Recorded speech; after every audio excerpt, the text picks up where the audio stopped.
हम सबका सौभाग्य है कि आज अपने गुरु शिव के बात करने के लिए केरल के इस स्थान पे, केरल राज्य के इस स्थान पे आप सबों से भेंट हो रही है और अपने गुरु शिव की बात भी हो रही है।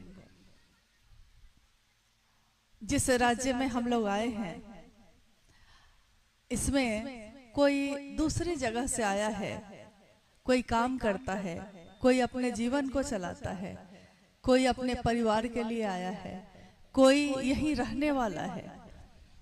लेकिन कारण चाहे जो भी हो, यह केरल राज्य बड़ा ही खूबसूरत है क्योंकि प्रकृति में बसा हुआ है। और साहब ने हमेशा कहा कि शिव प्रकृति का अयन करते हैं, मतलब प्रकृति को अपने आश्रय में लेते हैं। और ये पूरा राज्य प्रकृति के साथ रचा बसा है। बहुत सारे पेड़ पौधे के बीच कोई एक घर है। इस तरह का ही दृश्य हर जगह देखने को मिला। 2 दिन पूर्व जहां हम लोग अभी तमिलनाडु से यहाँ आने के क्रम में रुके थे, केरल का ही एक स्थान है, वहां कुछ लोगों से भेंट हुई तो उन्होंने कहा कि ये राज्य आयुर्वेद के लिए जाना जाता है, यानी कि नेचुरोपैथी जो होता है, नेचर से जो इलाज होता है, प्रकृति से जो इलाज होता है, इसके लिए विश्व भर के लोग आते हैं। मैंने उनसे कुछ और जानना चाहा तो उन्होंने और भी बातें बताई। उन्होंने कहा कि अगर आप ये लेते हैं तो बहुत अच्छा है। मैंने उनको कहा, आपके पास जो सबसे सुंदर चीज थी आपने दी मुझको। मैंने आपकी बात सुनी और आपने सुझाव दिया कि मुझको ये लेना चाहिए, तो मेरे मन ने स्वीकार किया कि लेना चाहिए, तो मैंने ले लिया। मेरे पास भी एक सबसे सुंदर चीज है मेरे जीवन में। आपके जीवन में जो अच्छा था आपने दिया, मैंने आपकी बात सुनी और लिया भी। मेरे जीवन में भी एक सबसे सुंदर बात है। उस व्यक्ति ने कहा, क्या? मैंने कहा, मेरे गुरु शिव हैं। शिव जो भगवान के रूप में पूजित हैं, हजारों वर्षों से पूजित हैं, लेकिन किसी ने ये नहीं कहा कि ये तुम्हारा अपना हो सकते हैं, अपने बिल्कुल अपने हो सकते हैं, और इनको अपना बनाने से तुम्हारे मन को क्या क्या लाभ होगा। शरीर के लाभ के लिए तो मैंने समझ लिया, आपने सुझाव दिया, मैंने ले लिया। मेरे पास भी एक चीज है। क्या? हमारे मन के अंधेरे को कौन दूर करता है? कहते हैं गुरु मन के अंधेरे को दूर करते हैं। गुरु शब्द ही बना है इसी से। इसकी व्याख्या है कि जो अंधेरे से रोशनी की तरफ ले जाता है। अज्ञान तिमिरांधस्य ज्ञानांजन शलाकया, अज्ञान रूपी अंधकार में फंसी आत्मा को जो ज्ञान के शलाका से मलते हुए, उन्मिलन करते हुए रोशनी में ले आते हैं, वही होते हैं गुरु। और जब से वरन गुरु भ्राता साहब श्री हरिंदानंद जी ने बताया, दुनिया के लोगों को, जगत के लोगों को जब से ये बताया कि आपके मन के अंधेरे को दूर करने का और कोई उपाय नहीं है। हमारे जीवन में अंधेरा हो जाए, अभी दिन है, थोड़ी देर में शाम हो जाएगी, अंधेरा हो जाएगा।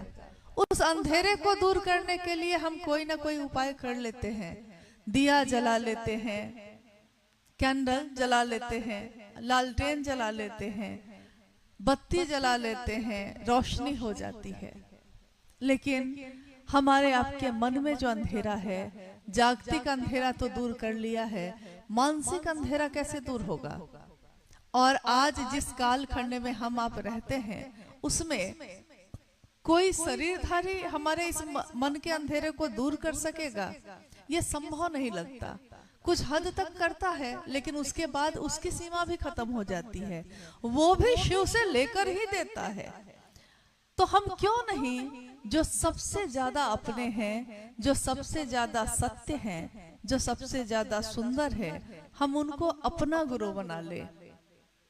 आज से नहीं, सदियों से हम गाते हैं, सत्यम शिवम सुंदरम। तुम सत्य हो, तुम सुंदर हो, तुम शिव हो। शिव मतलब जो करुणावतारम है, शिव मतलब जो महामृत्युंजय हैं, जो महाकाल हैं, जो कालों के काल हैं, महायोगेश्वर है।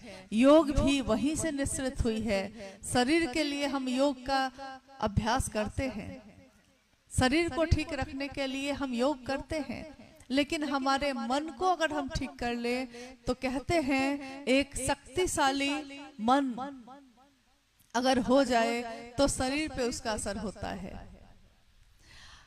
आपने शिव को गुरु बनाने की बात को सुना होगा, किसी न किसी ने आपसे बात की होगी, चाहे मलयालम में की हो, कन्नड़ में की हो, तमिल में की हो, अंग्रेजी में की हो, हिंदी में, भोजपुरी में, जो भाषा आती है उसी भाषा में की होगी। आप शायद उसकी भाषा को समझे होंगे या नहीं समझे होंगे। जैसे अभी अम्मा जो गा रही थी तो कुछ कुछ शब्द समझ में आते थे, सारे समझ में नहीं आ रहे थे, लेकिन उनके भाव समझ में आ रहे थे। भाव क्या था? शिव के लिए पुकार थी उसमें। तो भाव अगर समझ में आता है तो भाषा की सीमा भी खत्म हो जाती है, क्योंकि आंखों से कोई किसी को देखता है और प्रेम हो जाता है। ये कैसे होता है? वो उसकी भाषा नहीं जानता। कहता है कोई दूसरा कि तुम क्या कह रहे हो, मेरी समझ में नहीं आ रहा है, लेकिन तुम कुछ कह तो रहे हो मुझको, क्या कह रहे हो समझ में नहीं आता है। I don't know what you say, मैं नहीं जानता आप क्या कह रहे हैं। तो दूसरा इशारों से कहता है। जब भाषा हमारी काम नहीं करती तो हम इशारे से काम लेते हैं, वो भी काम नहीं लेता तो आंखों की भाषा से काम लेते हैं कि वी आर, हम और आप, मेड फॉर ईच अदर, हम एक दूसरे के लिए बने हैं। और सामने वाला समझ जाता है। वो कैसे समझता है? उसको हमारी भाषा नहीं आती। कोई मलयालम बोल रहा है, कोई भोजपुरी बोल रहा है, दोनों को एक दूसरे की भाषा समझ में नहीं आ रही है, लेकिन उसकी आंखें जो कहती हैं, उसके हाथ पांव की जो भाषा कहती है, वो बताती है कि वो लॉर्ड शिवा की बात कर रहा है।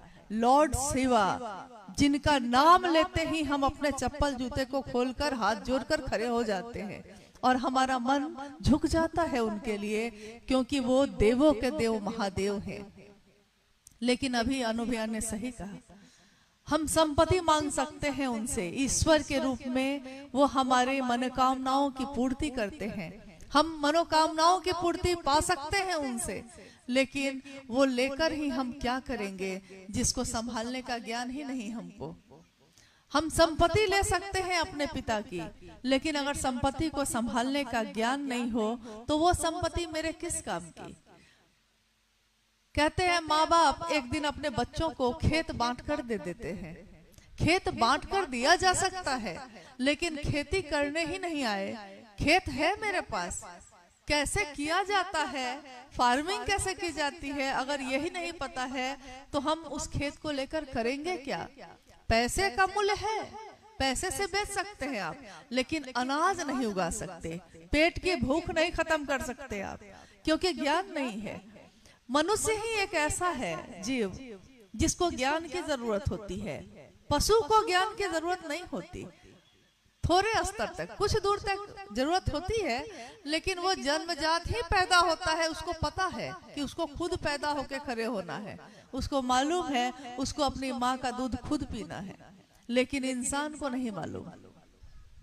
वो पैदा होता है, कोई उसको कहता है, सिखाता है, दूध पीना माँ सिखाती है। बड़ा होता है, अपने पिता अपने बड़ों को प्रणाम करना घर के लोग सिखाते हैं।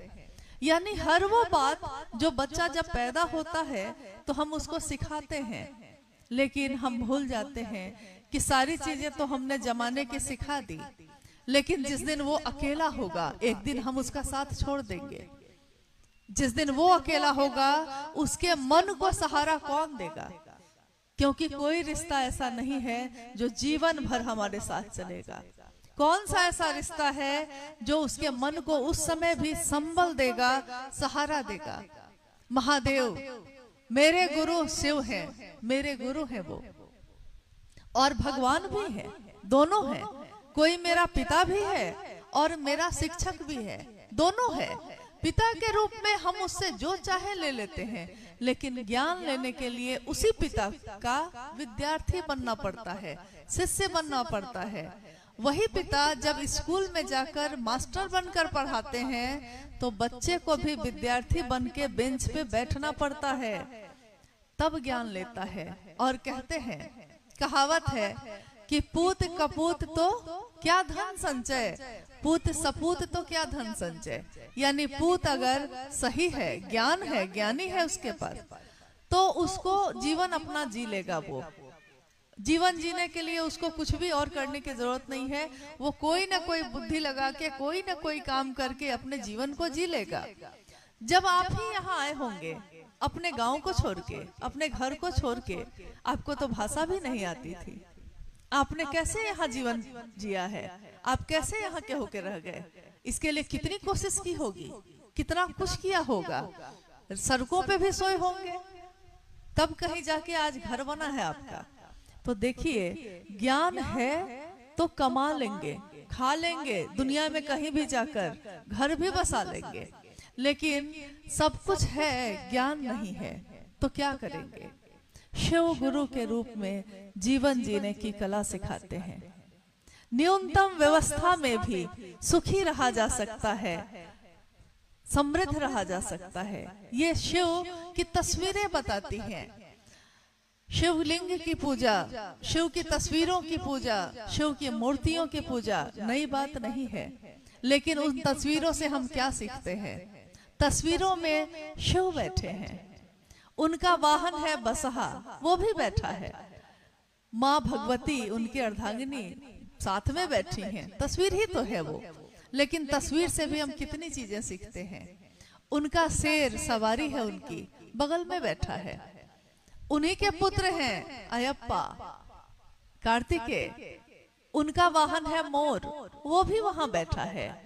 शिव के गले में सांप है, नागराज उनके गले में है, वो भी शांति से बैठा है। और गणेश का वाहन है चूहा, वो भी शांति से बैठा है। ये सारे वाहन जो हैं इन शक्तियों के, इन सत्ताओं के, वो सब एक दूसरे को खाने वाले हैं। मतलब इतना ज्यादा जन्मजात स्वभाव विपरीत है कि शेर बाघ को खाता, शेर बैल को खाता है, मोर सांप को खाता है, सांप चूहे को खाता है, लेकिन शिव भाव में बैठे हैं, शिव भाव में बैठे हैं तो सब अपना जन्मजात स्वभाव भी भूल गए। और शिव भाव में बैठने पर शुरू होती है प्रेम की भाषा, प्रेम का भाव। और जहाँ प्रेम होगा वहां किसी को किसी से बैर नहीं होगा।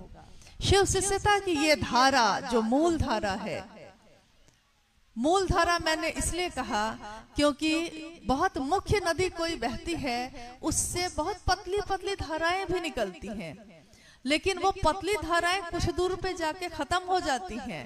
मूल धारा चलती ही रहती है, बढ़ती ही रहती है। रास्ते की गंदगियां भी उसमें शामिल होती हैं, तब भी रास्ते में चट्टान भी खड़े होते हैं, तब भी, क्योंकि रास्ते में कितने जगह पे पहाड़ हैं, चट्टान है, झरने उस पर से गिर रहे हैं, निर्झर लगातार चट्टानों से टकरा के गिर रहे हैं। रास्ता बना लेते हैं वो।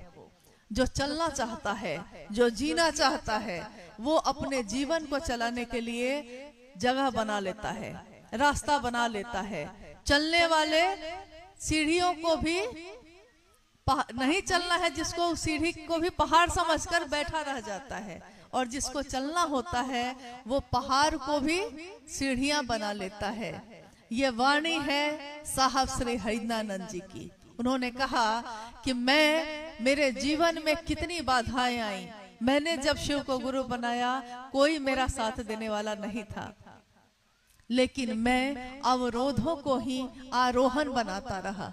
अवरोध मतलब समस्याएं, तकलीफ, दुख, दर्द, पीड़ा हर जगह हमको रोकती है, मेरे जीवन के बहने को रोकती है, लेकिन मेरे गुरु शिव की दया से हम उस सब से गुजरते हुए आगे बढ़ जाते हैं। तो वही साहब ने कहा, मैं अवरोधों को ही आरोहण बनाता रहा। मतलब चट्टान है रोकने के लिए, लेकिन मैं उन चट्टानों पे ही चढ़ चढ़ कर उस पार उतरता रहा अपने जीवन में, अपने गुरु शिव के सहारे, उनके संबल पे।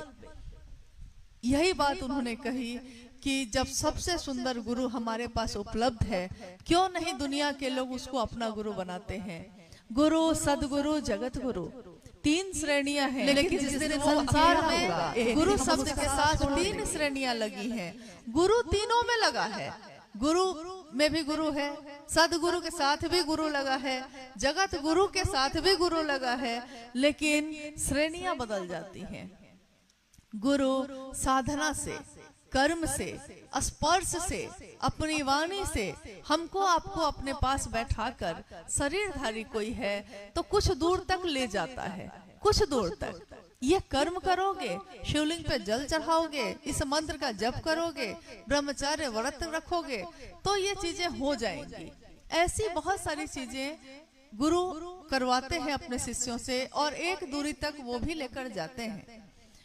अगर सही गुरु मिल गया तो सदगुरु श्रेणी में भी अपनी दया से वो शिव के पास पहुंचा सकते हैं हमको आपको, लेकिन उनकी भी शर्त उसके मन को सहारा, एक सीमा तक ही उनकी शक्ति, क्योंकि कोई रिश्ता ऐसा नहीं है सीमा जो जीवन भर हमारे अपनी दया से वो सीधे शिव के पास हमको लेके जा सकते हैं, शरीरधारी ही, अगर कोई सही सदगुरु मिल गया है तो।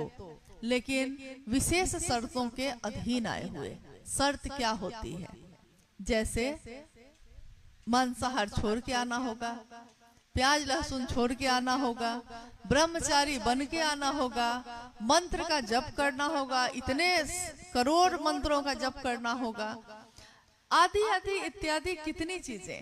यानी वहां भी एक सीमा के बाद उनकी पसंद और नापसंद के अनुसार ही जो आएगा उसी को वो शिव तक लेकर जा सकते हैं। लेकिन जब जैसे ही हम कहते हैं जगत गुरु शिव, विश्व गुरु, आदि गुरु, जैसे ही हम ये शब्द कहते हैं तो सीधे हमारा मन जाता है शिव के शरण में, और शिव के पास कोई वर्जना नहीं, कोई बंधन नहीं, कोई बाध्यता नहीं है, क्योंकि शिव मात्र अपनी दया से सीधे शिव बना सकते हैं। जैसी भी जीवात्मा है, हम अधम है, हम पापी हैं अगर, तब भी, और हम बहुत पवित्र आत्मा है तब भी, शिव के पास कोई वर्जना नहीं है, कोई बाध्यता नहीं है। हम अपने जीवन को जीने के लिए साधारण सामान्य इंसान हैं हम लोग, हमसे गलतियां होती हैं, हमसे कुछ भूल होती है, लेकिन शिव उन भूलों को भी सुधार कर हमको गले से लगाते हैं। और हमारे आपके जैसे लोगों के मन में, जहां हमारा मन समझ सकता है, जितना समझ सकता है, उस मन के स्तर तक आकर ज्ञान देने की जिम्मेवारी वहन करते हैं। तो हम क्यों नहीं सीधे उस शिव को ही अपना गुरु बनाते हैं। और शिव को गुरु बनाने के लिए बहुत बड़ी लंबी चौड़ी प्रक्रिया नहीं है, मात्र ये 3 सूत्र जो अभी गौरी जी ने बताया, मात्र ये 3 सूत्र, मन ही मन अपने गुरु शिव से दया की याचना करना। कहते हैं, साहब ने कहा कि गुरु से दया मांगना भक्ति की अभिव्यक्ति है। भक्त कहते हैं हम किसी को, कोई भक्त है, सामान्य बोलचाल की भाषा में भी हम ये बोल देते हैं, लेकिन हम ये नहीं समझते कि भक्त क्या होता है। कोई विचारों में खरा है, उसके विचार जब गहरे होते हैं तो भाव बनते हैं, भाव भी जब गहरे होते हैं तो प्रेम बनता है, प्रेम भी जब गहरा होता है और प्रेम का चरमोत्कर्ष होता है, उसको कहते हैं भक्ति। बहुत कठिन है ये भक्ति, इतना आसान नहीं है जितना सुनने में लगता है। लेकिन हम जैसे हैं, जो हैं वैसे ही अगर शिव को अपना गुरु बना लेते हैं तो वो शिव हमको खुद ही अपने पास आने के लायक बना लेते हैं, पात्र बना देते हैं, योग्य बना देते हैं। हम में योग्यता नहीं है, लेकिन वो जहां से योग्यता शुरू ही होती है, हम में कुछ नहीं है, हम अधम हैं, हम पतित हैं, लेकिन वो महादेव पावन है। पावन यानी कि जहां जाके सब कुछ पावन हो जाता है, अब वहां कुछ भी अपवित्र नहीं हो सकता। हम में कुछ नहीं है लेकिन उसमें बहुत कुछ है। हम कहते हैं कि हम गरीब हैं, बेसहारा हैं, कमजोर हैं, लेकिन हमारे दिलों में अगर शिव बसता है तो वो शिव हम सबों का राजा है। यानी हमसे ही उसकी बादशाहत है, हमसे ही वो राजा है, हमसे ही वो गुरु है। शिष्य कोई होगा तब ना कोई गुरु होगा। कितना भी सुंदर गुरु हो, कितना भी बढ़िया डॉक्टर हो यहाँ, और कोई मरीज उसको दिखाने नहीं जाए तो क्या होगा? कितना भी अच्छा डॉक्टर है लेकिन कोई उसको दिखाने ही नहीं जा रहा है, अपना इलाज ही कराने नहीं जा रहा है, तो क्या फायदा है उसके बहुत बढ़िया डॉक्टर होने का? शिव के अनेक रूप हैं, शिव के अनेक रूपों का नाम हम जानते हैं। नीलकंठ है वो, गले में हलाहल धारण किया है, नीला है वो रंग तो कहते हैं नीलकंठ है वो। त्रयंबक है वो क्योंकि 3 नेत्रों वाले हैं वो। त्रिशूलधारी है वो क्योंकि सांप और अभय की मुद्रा के साथ साथ त्रिशूल भी है। त्रिशूलधारी है वो। पिनाक है, किरात है, कितने असंख्य नाम है उनके, लेकिन उन असंख्य नामों के साथ जिस रूप से भी हम जुड़ते हैं उस रूप का लाभ हमको आपको मिलता है। जब हम शिष्य भाव लेकर खड़े होते हैं तो वो जगत गुरु के रूप में मेरे आपके अपने गुरु होते हैं। और जब कोई अपना हो जाता है तो हम उसकी कितनी परवाह करते हैं इसकी आप कल्पना भी नहीं कर सकते। मेरा बेटा बीमार हो गया, पूरी रात हम डॉक्टर के बाहर, हॉस्पिटल के बाहर डॉक्टर के इंतजार में गुजार देते हैं, 1 सेकंड के लिए भी थकते नहीं हैं, क्योंकि मेरा बेटा बीमार है, हम नहीं दिखाएंगे तो कौन दिखाएगा? मेरा शब्द कितना महत्वपूर्ण है इसका विचार करिए। मेरे घर में कुछ हो गया है, अब हम रहते हैं कहीं और मीलों दूर, लेकिन कुछ हो गया है, वहां जाना है, ट्रेन में सीट नहीं मिलती है, बाथरूम में बैठकर अपने घर लौट जाते हैं। मेरा है वो। तो जब मेरा कहते हैं हम किसी को, उसके लिए परवाह पैदा होती है। इसीलिए पहला सूत्र है मेरे गुरु शिव। हे शिव, आप मेरे गुरु हैं, मैं आपका शिष्य हूँ, मुझे शिष्य पर दया कर दीजिए। मर्सी, दया क्या है ये? क्योंकि कृपा का अर्थ होता है कि जो हम करेंगे वो हमको मिलेगा, उतना हमको मिल जाएगा। दिन भर मजदूरी किया है तो दिन भर के मजदूरी का पैसा मिल जाएगा। दिन भर ईंट जोड़कर घर बनाया है तो दिन भर की मजदूरी मिल जाएगी। यानी जितना हम पूजा कर्म कांड से करेंगे उतनी कृपा महादेव की हो जाएगी, वो उतना मिल जाएगा। लेकिन जैसे ही हम कहते हैं दया, मर्सी, लेकिन जिस दिन वो अकेला होगा, एक दिन हम उसका, तो वैसे ही हमको होता है कि अब दया मांग रहे हैं, यानी कि अब हम असहाय हैं, हमसे नहीं हो रहा है। एक टेबल अगर छोटा सा है उसको हम अकेले उठा सकते हैं, लेकिन अगर एक बड़ी चौकी कह दी जाए उठाने के लिए तो हम अकेले नहीं उठा सकते। अगर एक मंच बनाने के लिए कह दिया जाए तो अकेले कोई बना सकेगा? नहीं बना पाता है। लेकिन एक चौकी उठाकर वो खींच के भी कम से कम ले आएगा।